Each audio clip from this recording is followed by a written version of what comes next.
Hi friends, welcome back to our channel. ఈరోజు aloo curry ఎలా చేయాలో ఈ వీడియోలో చూపిస్తానండి. నాన్ వెజ్ తినని వాళ్ళకి, అంటే చికెన్ మటన్ తినని వాళ్ళకి ఈ విధంగా చికెన్ మటన్తో మించిన రుచితో ఈ ఆలూ కర్రీ ఉంటుందండి. అంత బాగుంటుంది. ఇలా ఆలూ కర్రీ తయారు చేసి దీని బగారా రైస్తో తింటే చాలా అంటే చాలా టేస్టీగా సూపర్గా ఉంటుంది. ప్రతిసారి కూడా ఇదే చేయించుకొని తింటారండి, అంత బాగుంటుంది. తయారీ విధానం చూద్దాము.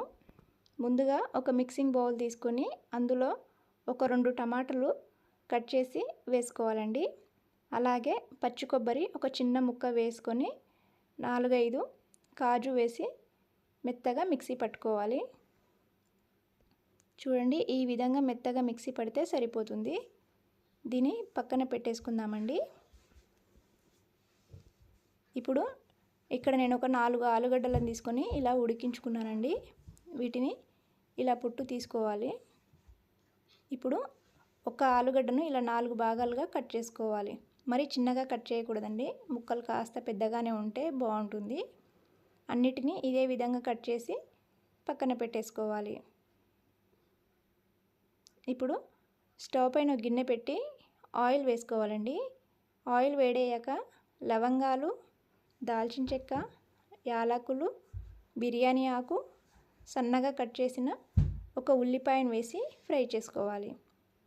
ఇవి కాస్త ఫ్రై అవ్వాలండి. ఇలా ఫ్రై అయిన తర్వాత ఇందులో కొద్దిగా పసుపు, అల్లం పేస్ట్ వేసి ఫ్రై చేసుకోవాలి. ఇప్పుడు ఒక చెంచా ధనియాల పొడి, ఒక చెంచా గరం మసాలా వేసి కలపాలి. ఇలా కలిపిన తర్వాత 1/2 కప్పు పెరుగు వేసుకోవాలండి.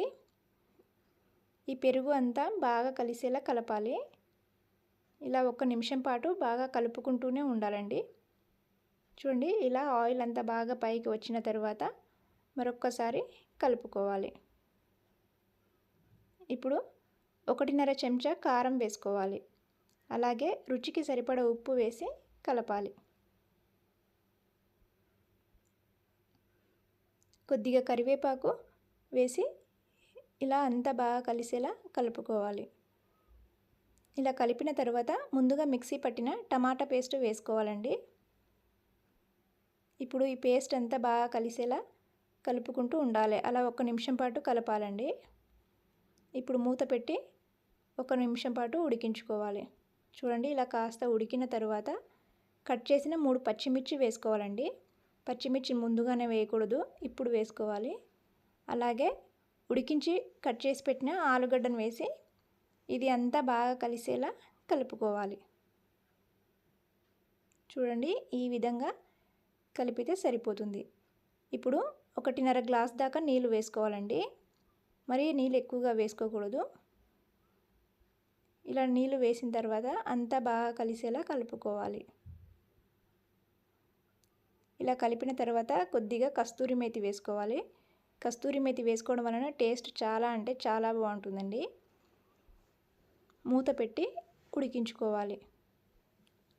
చూడండి, ఇలా బాగా ఉడికిన తర్వాత సన్నగా కట్ చేసిన కొత్తిమీర వేసి కలుపుకోవాలి.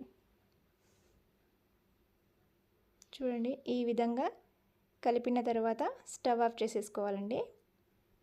ఈ కర్రీ ఒక 5 నిమిషాలు పక్కన పెట్టేసుకోవాలి. కాస్త చల్లారిన తర్వాత గ్రేవీ అంతా దగ్గరగా అయ్యి చిక్కబడుతుంది. అప్పుడు టేస్ట్ బాగుంటుందండి. అంతే, చాలా సింపుల్గా ఈజీగా చేసేసుకోవచ్చు. ఈ విధంగా చేసిన ఆలూ కర్రీని బగారా రైస్తో తింటే చాలా అంటే చాలా బాగుంటుందండి. మీరు కూడా ఒక్కసారి ఈ విధంగా ట్రై చేయండి.